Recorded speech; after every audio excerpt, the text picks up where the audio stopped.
এবং পতিত জায়গা জমি তিনি যুবকদের হাতে তুলে দিয়ে বললেন এই যুব কমপ্লেক্স যুব মন্ত্রণালয় তিনি সৃষ্টি করেছিলেন শহীদ রাষ্ট্রপতি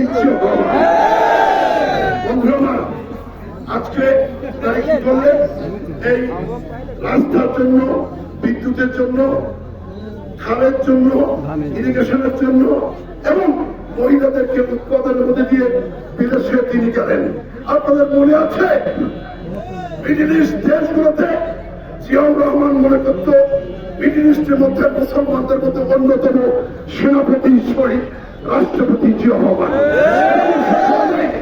জিয়াউর রহমান আপনারা শুনেছেন সৌদি আরবে যে আপনারা যে আরাফাত ময়দান সেখানে মরুভূমির দেশ মরুভূমিকে আজকে সবুজ চত্বরে পরিণত করেছে কে? এখান থেকে আরাফাতের ময়দানে এই ঢাকা থেকে নিম গাছ প্লেনে করে ঘুরে আরাফাত ময়দান এবং মক্কা বিভিন্ন জায়গায় নিম চিনি সৃষ্টি করে সেটার নাম হয়েছে আজকে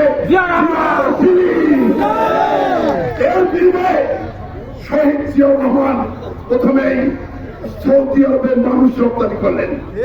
তাই প্রত্যেকটা ক্ষেত্রে বিপ্লব দেখাচ্ছি রহমানের শহীদরা সৌদি কুয়েত দুবাই সমগ্র মালয়েশিয়া সমগ্র পৃথিবীতে মানুষ রপ্তানি করে লক্ষ লক্ষ কোটি কোটি টাকা আজকে বৈদেশিক মুদ্রা এই জিয়াউর রহমান এদেশের জিয়াউর রহমানের বড় শেষ করা যাবে জিয়াউর রহমানের অবদান হয়েছে। তাই আমরা বলতে চাই সেই মাত্র 3.5 বছর বেঁচে ছিলেন, যদি আরো কিছুদিন বাঁচতেন আজকে যে বাংলাদেশের স্বাবলম্বী গার্মেন্টস আজকে যে ধান আমরা 10 বস্তা না 5 বস্তা পাতাম আজকে 30 বস্তা ধান পাই।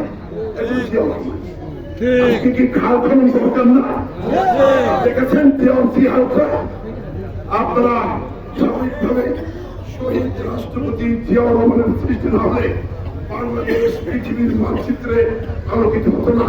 তাই থেকে